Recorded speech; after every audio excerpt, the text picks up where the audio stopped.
saya di luar Tuhan, saya milik dunia. Tetapi ketika kita percaya Yesus, harus berubah. Amin. Hidup lama itu harus lenyap menjadi satu kejadian baru. Saya harus berubah. Bagaimana saya harus menanggalkan kebiasaan lama. Saya mengandalkan kekuatan saya sendiri. Saya harus mulai belajar menyerahkan hidup kepada Tuhan, percaya kepada Tuhan, nantikan Tuhan supaya Tuhan yang bertindak. Firman Tuhan begitu kuat. Bersukacitalah dalam pengharapan, Roma 12 ayat 12. Lalu dikatakan bukan hanya bersukacita dalam pengharapan, sabar dalam kesesakan, tekun di dalam doa. Sabar 10 tahun, sabar dengan berbagai macam hal, ulah yang waduh, sakitnya hati,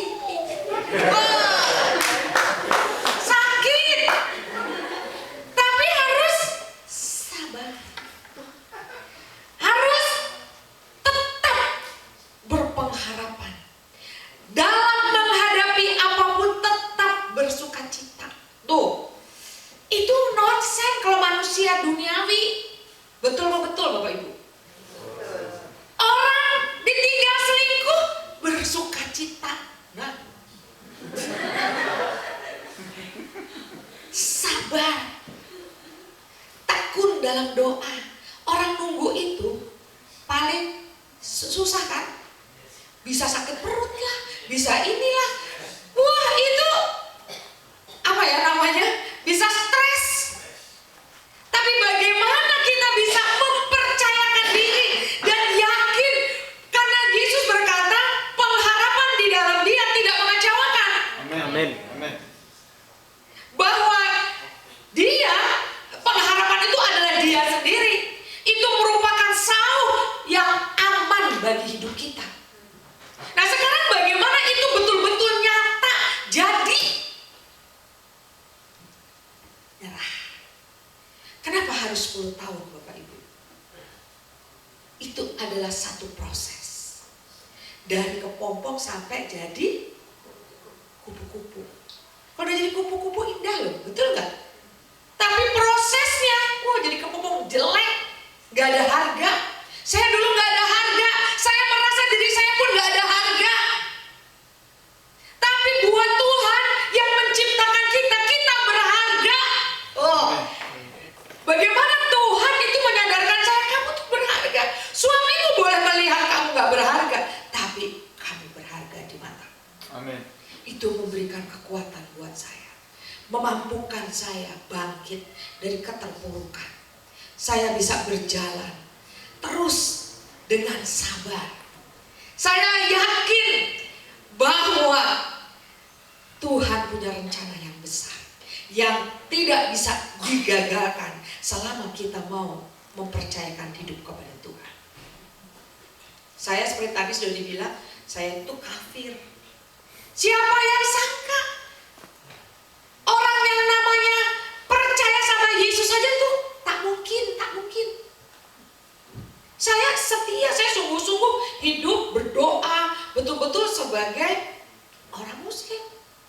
Tapi ketika dia bersaksi, kok saya bisa percaya loh bahwa Yesus itu Tuhan, dan saya bisa sungguh-sungguh menerima Dia. Bukankah itu kasih karunia?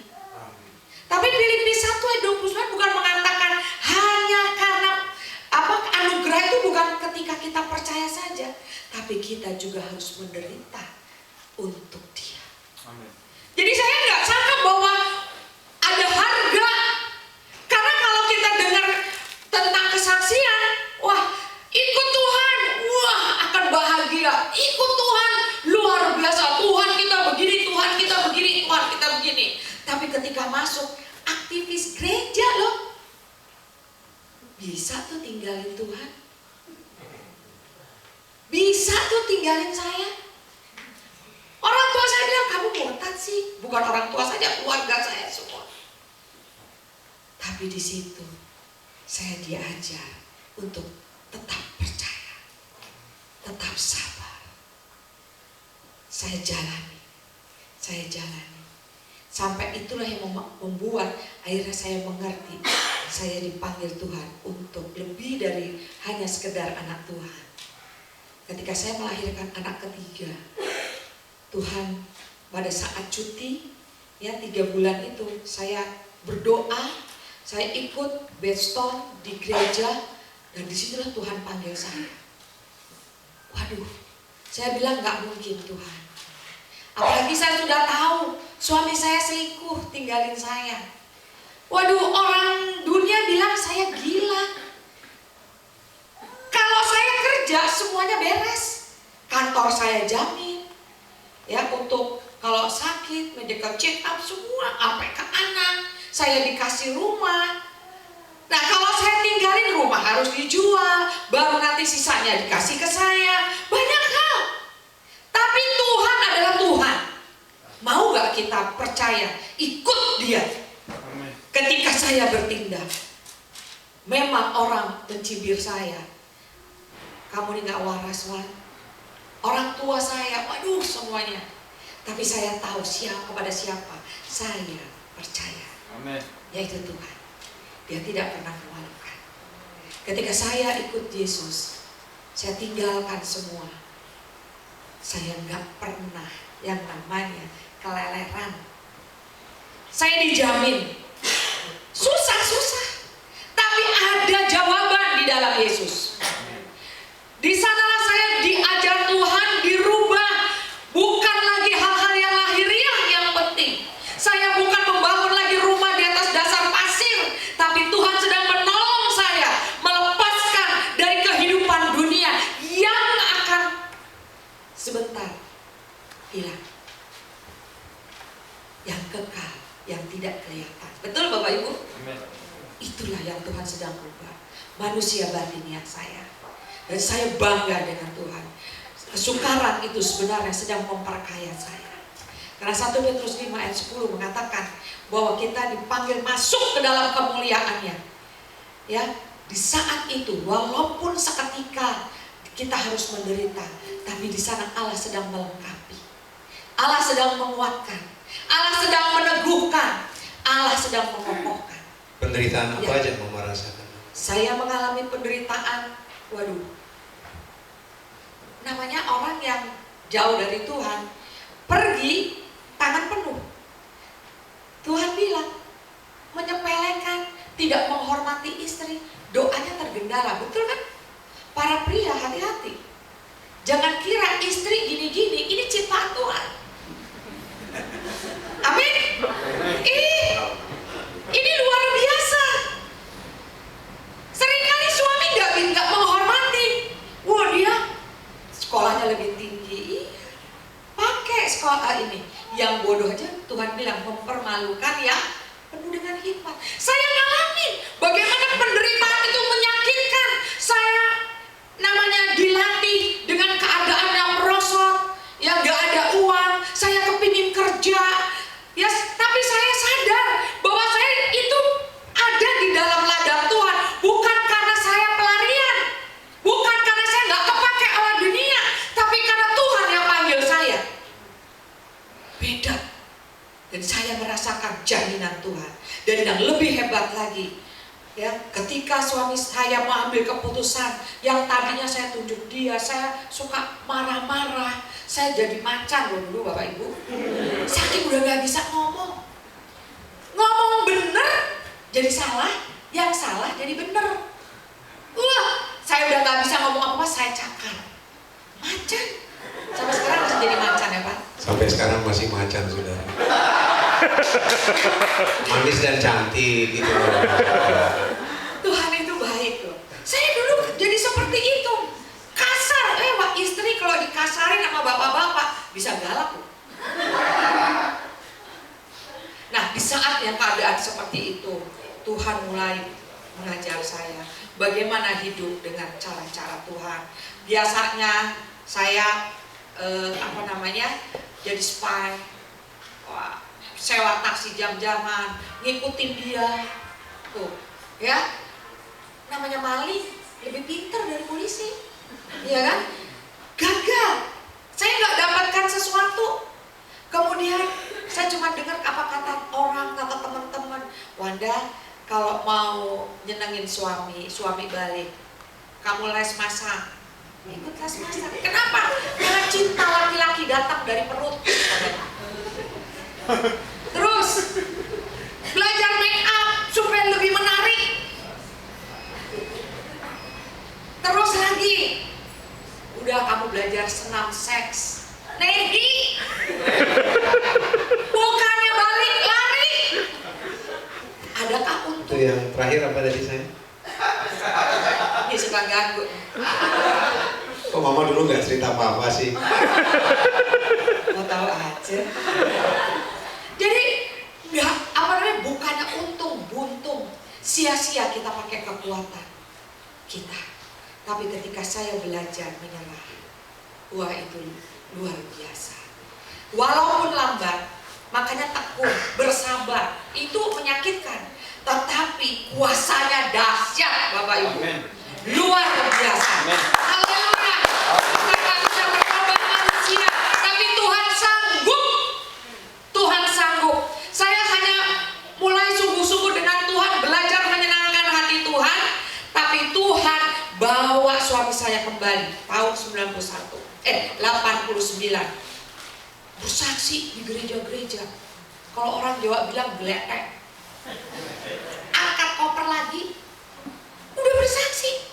Bayangkan Bapak Ibu, angkat koper, mau ngomong apa lagi? Jadi wanita yang hidup 10 tahun sama saya, saudara, waktu dia tahu saya pulang, dia marah. Dia bilang, saya ini sudah hancur. Kok kamu enak-enakan jadi utuh kembali pulang? Pokoknya saya nggak terima. Salah satu di antara kamu harus hancur. Nah, saudara, wanita ini orang yang punya semua, saudara. Dia itu ada di lingkungan anak-anak penguasa lah saat itu, saudara ngerti ya maksud saya. Fasilitasnya, hartanya itu dia bisa pakai siapa aja, saudara. Nah, karena saya ujung-ujungnya ini taruhannya nyawa, saudara. Makanya saya harus cari tempat netral. Itu sebabnya papa pergi lagi waktu itu. Masa.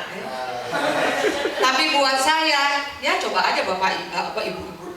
Udah enak-enak bersaksi, udah Tuhan dahsyat, Tuhan baik, pergi lagi bawa koper.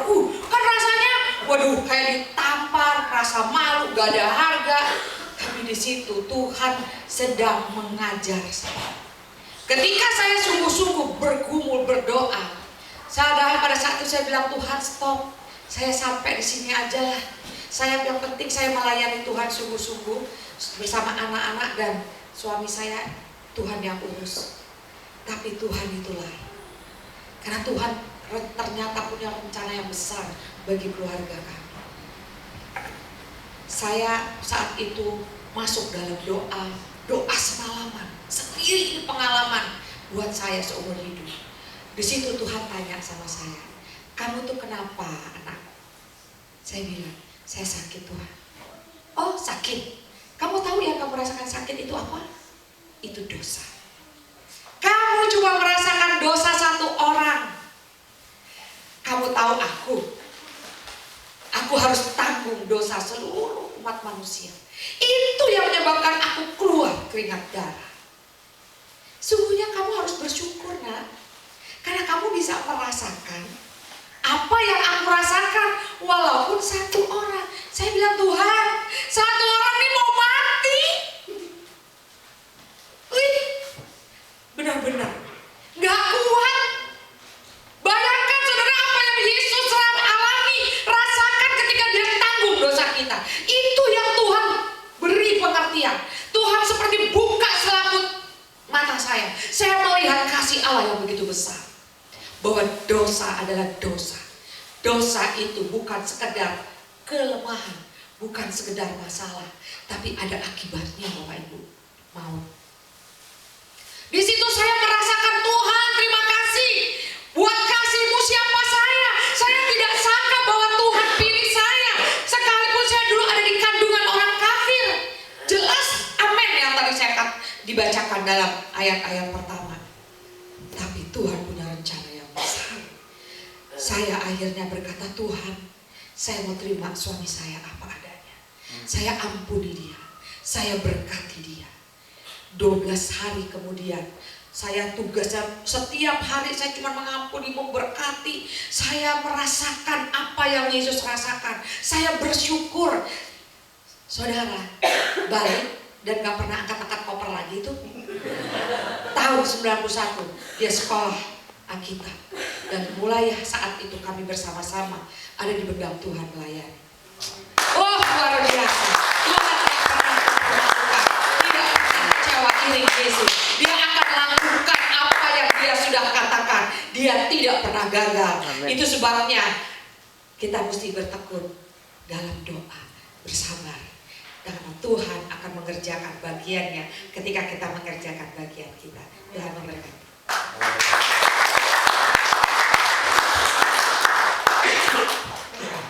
Saudara, anak-anak kami itu anak-anak yang hancur. Anak kami yang pertama wanita, saudara, dia 3 kali overdosis obat mau bunuh diri. 2 atau 3 kali dia aborsi. Dan dia punya boyfriend, saudara, adalah suami temannya sendiri.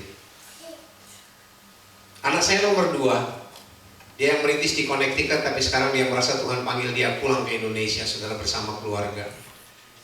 Dia SMP itu sudah ikut geng, saudara. SMP udah bawa pistol.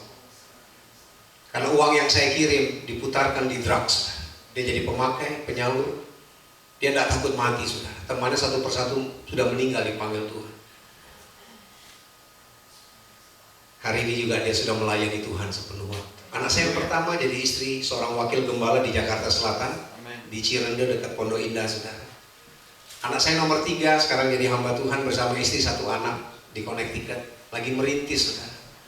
Anak saya terakhir yang istrinya waktu itu lagi masuk emergency yang saya cerita tadi, saudara. Dia juga melayani Tuhan, dia bermain drum di salah satu gereja di sini di New York, saudara. Saya bersyukur kepada Tuhan, saudara.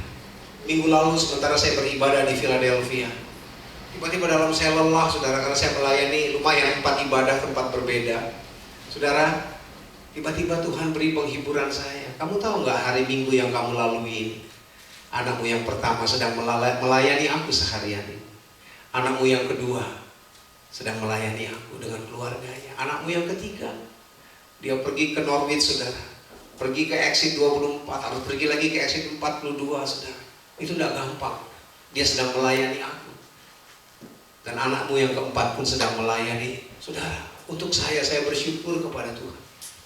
Kalau saudara lihat keluarga kami 20 tahun yang lalu, kami adalah keluarga yang tanpa harapan, saudara. Sudah mix up, sudah babak belur, sudah tidak punya lagi, saudara, rasanya masa depan. Tapi Tuhan itu baik. Tuhan memang sengaja membuat hancur, saudara. Seperti itu Tuhan izinkan. Lewat segala kebodohan, terutama pada saya sebagai kepala rumah tangga. Tapi setahap demi setahap, saudara. Saya berterima kasih pada istri saya yang begitu sabar menerima saya. Sudah ada banyak kekurangan saya, tapi saya juga belajar berubah, saudara. Dan akhirnya di situ saya belajar hanya ketaatan, saudara. Taat kepada apa yang Tuhan izinkan kita harus lalui. Saya mau bawa sebuah ilustrasi sebentar saja, saudara. Saya baca sebuah buku, ya saudara, tentang pembicaraan antara lantai dari pualam. Pualam itu apa ya? Marmer, ya saudara. Ya. Dengan patung dari marmer, saudara, di sebuah museum di Eropa katanya. Tiba-tiba lantai-lantai ini bilang sama patung, "Tung, kamu enak bener sih, tempatnya khusus, udah bayar di luar, bayar lagi mau kan masuk tempat kamu, pembesar-pembesar datang, semuanya mau berfoto dengan kamu, tapi kalau kami hanya diinjak-injak." Tiba-tiba sekarang giliran patung yang ngomong, lantai. Kalian ingat sekian puluh tahun yang lalu kita sama-sama bantu yang ada di gunung sebelah situ. Ada seorang pemahat yang datang dengan gambarnya. Kalian satu persatu dibongkar, dibentuk untuk menjadi seperti yang ada di gambarnya. Gambar itu berlain-lainan, tapi itulah si pencipta. Ya saudara, pemahat ini mau menciptakan kita. Tapi kalian tidak mau diproses. Kalian tolak dia. Dia datang kembali, mulai menggarap, kalian tolak dia. Akhirnya saya ada di belakang dan saya dibongkar. Saya mulai dibentuk, katanya. Ada sebuah gambar juga yang saya lihat tentang saya. Aku merasakan sakit, tapi aku ingat Tuhan tidak pernah mengizinkan pencobaan lebih daripada kekuatan kita. Kalau toh dia izinkan pencobaan datang, dia sudah menyiapkan jalan keluarnya. Dia tahu 1 Korintus 10 ayat 13. Waktu ini bilang, kadang-kadang aku sudah merasa beban begitu berat, aku gak mampu lagi berjalan lebih jauh. Tapi aku ingat, marilah kepadaku hai kamu yang berlelah dan menanggung berat. Aku peduli kepada engkau. Kadang-kadang aku takut, tapi aku ingat. Aku khawatir, tapi aku ingat. Mari serahkan kekhawatiranmu kepadaku, karena aku yang memperdulikan kamu. Bilang kiri kanan, batu aja tahu firman, apalagi kamu, bilang saudara. Batu aja tahu firman. Aku mau diproses. Aku mau diproses. Setahun, 20 tahun, 30 tahun, mungkin lebih. Akhirnya aku jadi seperti patung, di mana aku jadi seperti hari ini. Saudara, dari cerita ini, ilustrasi ini saudara, saya menangkap sesuatu, esensinya. Kita jadi atau tidak menurut rencana Tuhan, bukan tergantung Tuhan lagi. Saya ulangi saudara. Saudara dan saya jadi seperti rencana Tuhan, desain Tuhan, blueprintnya Tuhan atau tidak, bukan tergantung Tuhan. Tuhan sudah selesaikan semua tugasnya. Persoalannya kita ini free will saudara. Mau tidak kita masuk dalam proses Tuhan? Maka kualitas hamba Tuhan beda saudara. Kualitas anak Tuhan juga bisa beda. Tapi yang saya tahu satu yang Tuhan suruh saya bicara hari ini bersama istri. Tuhan punya desain. Tuhan punya rencana atas saudara. Berapa banyak sekarang orang-orang yang lari dari proses Tuhan saudara. Jauh dari rencana Tuhan. Saya bersyukur 20 tahun yang lalu saudara, Tuhan mulai bertindak dalam hidup saya. Hampir 2 tahun kemudian saya beri hidup saya. Dan sejak saat itu saudara, saya baru mengerti Tuhan minta saya melayani Tuhan. Pak Reni dengan kasih karunia melayani di New York. Kami memulai di Bekasi Pak. Dengan 2 jiwa di BTN tipe 21 saudara.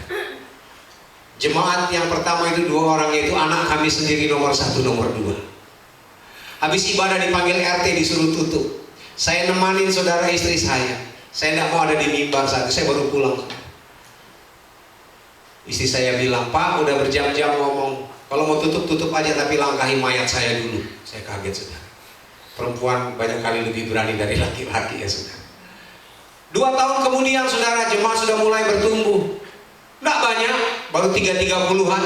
Di resolusi masa kami pernah rasa saudara, bagaimana dijaga parang, golok saudara. Saya dibawain pistol mau ditembak saudara. Kalau saya masih hidup bersama istri sampai hari ini, itu kemurahan Tuhan. Amen. Tapi itu proses yang kami lalui saudara. Saya waktu pulang nggak langsung jadi kere, enggak saudara. Saya masih punya uang. Ketika istri saya buka pelayanan, saya masih bisa sewa hotel, sewa gedung. Tapi di situ saya sudah mulai lihat, kaki sebelah ini sudah masuk pelayanan. Kaki sebelahnya suami pasti menyusul, itu sudah saya rasa saudara. Saya mau berkata hari ini kepada saudara, saya dan istri belajar mentaati. Anak-anak saya yang hancur itu saudara, kenapa mereka hari ini melayani Tuhan?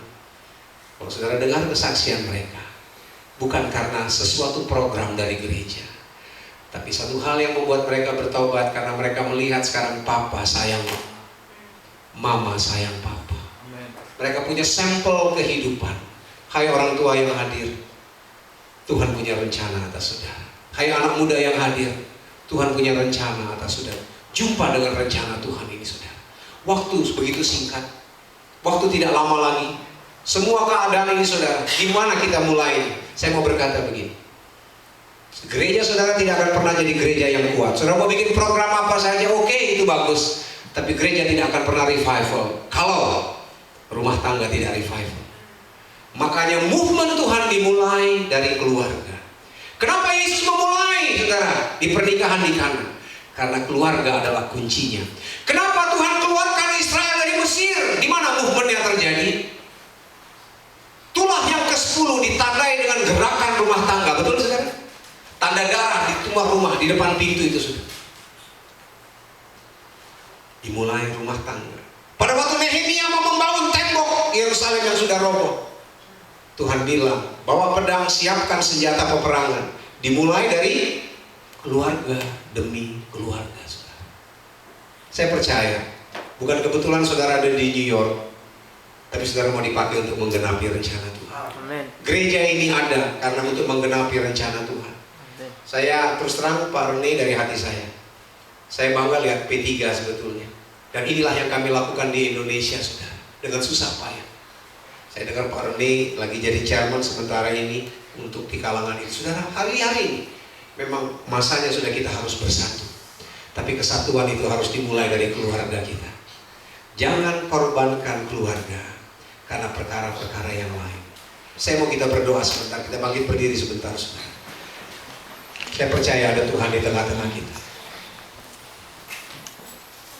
Saya tidak tahu apa yang sedang saudara alami. Saya tidak tahu, saudara, bagaimana keadaan saudara hari ini. Yang jelas, keluarga kami 20 tahun lalu adalah keluarga yang kacau. Anak-anak saya hancur.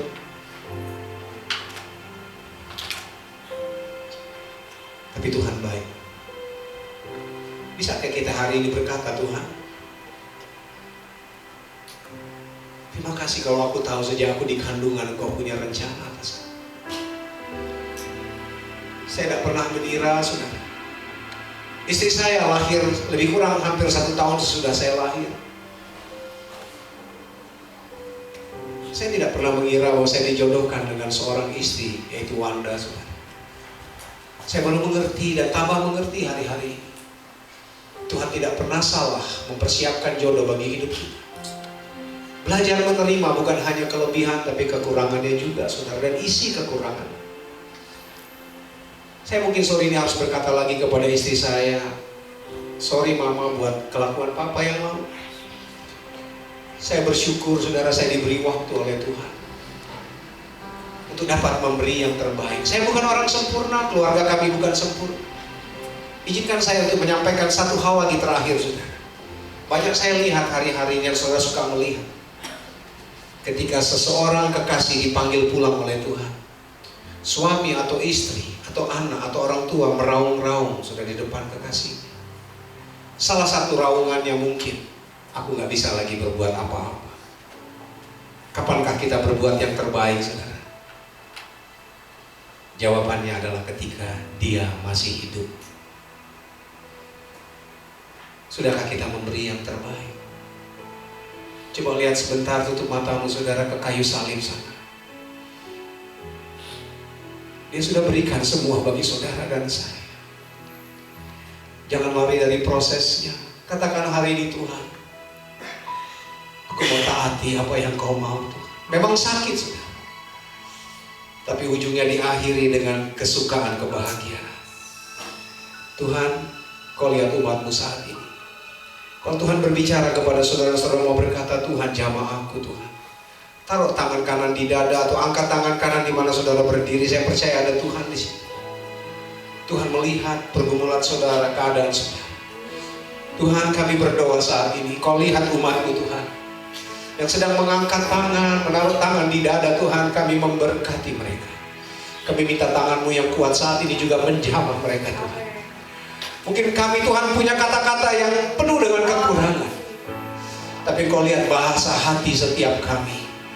Karena kami tahu kami punya Tuhan yang melihat isi hati kami, bukan luar kami. Peluk mereka saat ini. Saudara mulai rasakan pelukan Tuhan. Dia hadir, Dia hidup, saudara, bagi saudara. Berapa lama sudah iblis ambil keuntungan dari hidup kita, mau merusak rencana Tuhan. Tapi hari ini terima jamaah. Jangan mau pulang dari gereja ini, saudara, tanpa kau dijamah oleh Tuhan. Terima jamahan itu dalam nama Yesus saat ini. Berkat Tuhan turun atas hidup saudara. Berkat Tuhan turun atas keluarga saudara. Berkat Tuhan turun atas masa depan saudara. Saudara akan menjadi umat yang takut Tuhan. Saudara, kita semua menjadi umat yang taat kepada Tuhan. Menaruh Tuhan lebih dari perkara yang lain. Diberkatilah engkau oleh Tuhan. Diberkatilah rumah tanggamu oleh Tuhan. Diberkatilah rencana Tuhan dalam hidupmu. Sampai rencana Tuhan itu betul-betul nyata dalam hidupmu. Engkau menjadi history maker, penggenap rencana Tuhan. Terima kasih banyak ya Bapa. Di dalam nama Tuhan Yesus, kami sudah berdoa dan kami mengucap syukur. Haleluya. Kita semua berkata amin. Silakan duduk, saya kembalikan.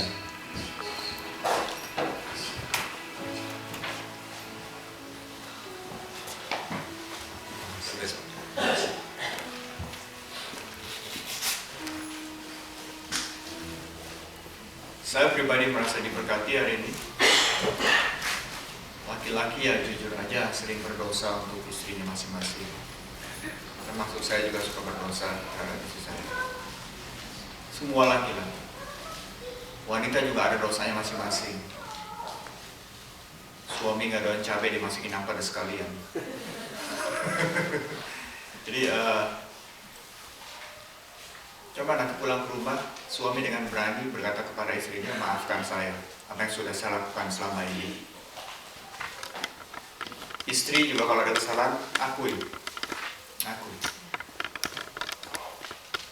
Saya pribadi sering menghampiri istri saya dan minta maaf sama dia. Ke anak saya kalau saya salah, saya minta maaf. Mungkin juga masih banyak kesalahan yang saya nggak tahu, yang mereka masih rasa sakit hati sama saya. Satu kali waktu saya panggil anak saya, Viel. Saya tanya, Viel, is there a time that I hurt you so badly? Ya, dia bilang. Saya tanya, apakah pernah sekali saya menyakiti Viel yang sampai sekarang dia masih sakit hati? Dia bilang, iya, pernah. Nah, di situ saya bereskan sama dia. Jadi penting sekali papa jujur sama anak, minta maaf. Jujur sama istri, minta maaf. Keluarga dipulihkan. Itu luar biasa, pemulihan itu luar biasa. Setelah pemulihan itu terjadi, percaya, berkat Tuhan mulai turun. Mungkin bukan secara materi dicukupi, tapi secara kerohanian keluarga bahagia, saudara. Betul. Mungkin kadang-kadang kalau si papa cium mama di depan anak akan menjadi Daddy. Mereka boleh menjadi Daddy, tapi hati mereka sebetulnya senang. Lihat papanya cium mamanya, daripada lihat papanya main gila, cium genderuwo di luaran. Dia cium mamanya karena pada cium kuntilanak di luar. Jadi lakukan pesan saya sebagai hamba Tuhan di sini. Kita bangun keluarga besar Gereja Kasih Bapa dimulai dari para ayah, para bapak. Itu sebabnya kami mensupport sekali pelayanan Pak Edi Leo yang memfokuskan pada pelayanan pria sejati. Karena kuncinya adalah pria. Saya udah pesan sama Pak Edi Leo dan Ibu Rosia Tamboto, Rosia Leo, untuk menschedulekan suaminya. Tahun depan saya bilang, Pak Edi tahun depan kembali, saya minta kembali, kita akan bikin KKR besar-besaran khusus untuk pria. Saya pengen melihat ada 500 kaum pria kumpul di satu tempat bertobat semua. New York diperbarui. Bangsa Indonesia. Karena kita jadi Pak Edi akan berusaha untuk mengatur waktu. Dan Pak Roni Sujak akan kembali ke Indonesia bulan Juni minggu kedua, tapi akan kembali lagi ke sini bulan Agustus. Mungkin sementara saya di Indonesia, Pak Roni bisa mengambil alih mimbar untuk memberikan bimbingan kepada kaum bapak di sini. Dan ibu mungkin sementara ibu belum pulang, nanti kapan-kapan kita kumpulkan kaum ibu untuk diajarin bikin sambal terasi sama ibu. Mari kita berdoa. Mari berdiri. Mari. Bapa yang di surga, Tuhan terima kasih karena Tuhan adalah suci.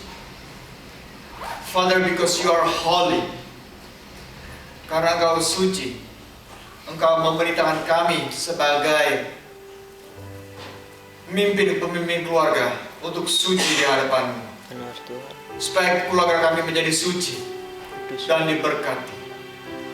Bapa, terima kasih untuk kaum Bapak yang hadir hari ini, karena mereka diberkati hari ini. Terima kasih untuk kaum ibu yang siap untuk memaafkan suami-suami mereka, supaya keluarga kami dipulihkan. Sore hari ini, Tuhan, kami mengundang Roh Kudus-Mu untuk memberikan balutan darah Kristus kepada kaum Bapa yang hadir di mimbar, yang hadir di gereja-Mu saat ini. Balut kami, kaum Bapa di gereja Kasih Bapa. Lord, just seal us with the blood of the Lamb to all the fathers that attending the church today. Dan kami akan pulang ke rumah dengan balutan Roh Kudus-Mu yang